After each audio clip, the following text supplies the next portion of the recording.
Tonight we have a Friday edition of our Wednesday series on Men in America. This week Tucker focused on falling job opportunities for young men and how it's ruining the American family. He recently sat down with Mike Rowe to discuss the problem. Here's our conversation. Mike Rowe, thanks for joining us. Tucker, thanks for having me. So you've spent a lot of your adult life watching men work, what they do, how long they do it, why they do it. Tell us what happens when men can't work, when they're out of work, when they're idle and can't provide. What happens to men? Well, your soul slips out of you somehow or another. You know, it's the frog in the boiling water. Nothing good happens, but the bad things that happen as a direct result unfold in a kind of disaster scenario. You become disengaged, you become emasculated, you start to ask yourself a whole lot of questions you can't possibly answer, and then if it gets bad, it turns in on itself and you become resentful and you look for someone to blame. And ultimately, you square off, sometimes against your own family, sometimes against your coworkers, sometimes against yourself. Long way of saying nothing good.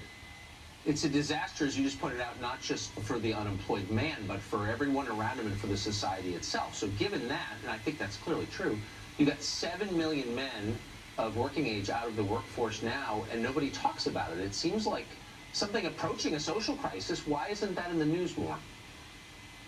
I think because we can't decide who to blame, right? I mean, it's not news unless there's a bad guy, so we need a villain. You know, we got to have somebody in a black hat. And we look around, there's no shortage of potential villains, but the hard truth, I'm afraid, in my view, and again, I'm not an expert in any of it, but I think that a lot of what's happened is self-inflicted. You know, I think that men becoming somewhat disconnected from whatever version of manhood they espouse, I think that happens because of relationships with their dad, with their grandfather. You know, grandfathers aren't around anymore. We talk a lot about the role of fathers. Obviously, that's been fractured, but it's extraordinary, really, when you think about the safety net a kid had growing up. There was a dad there, and there was a grandfather there, and there was inertia, and there were a lot of things that the kid could look to, not just for ideas and virtues, but for proof, you know. Right. So that's gone, and that's not just a problem for the individual. It's a problem, I think, if you think a culture has an identity, if you think a society has a soul, these are the enemies of those things. There's no question about it.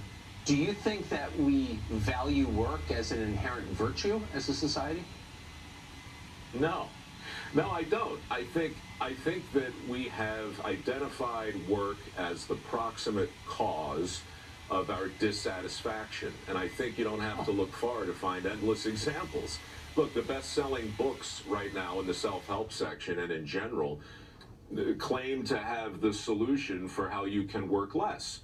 Most of the commercials on TV ask a tacit question, you know, how could you be happier? And the answer, of course, is retire a little sooner or work 35 instead of 40 hours.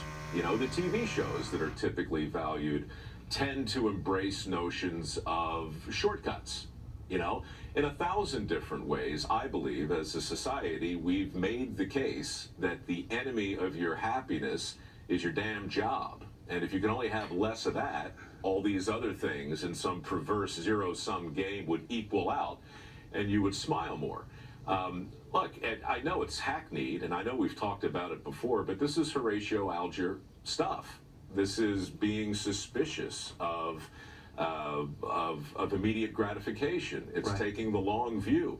And most importantly, in my view, you know, we can control how we define a good job. There's a lot of stuff we can't control, but our culture has made it very, very clear that some kinds of work are less desirable than others.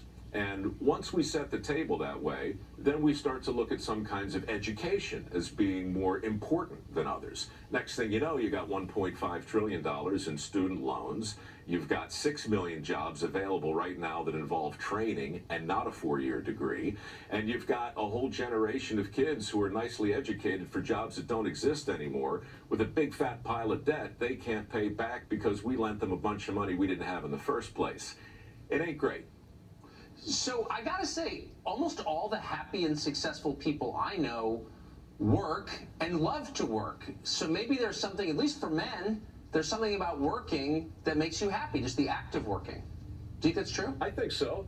I do think it's true, but I think the lie, like the big underlying bright and shiny lie, is the idea that what you do is the thing that will either make you happy or unhappy. That's not what you just said. What you said is the business of working has an underlying inherent value to it. And I do believe deeply that that's 100% true. If it were true that certain jobs made certain people unhappy or made every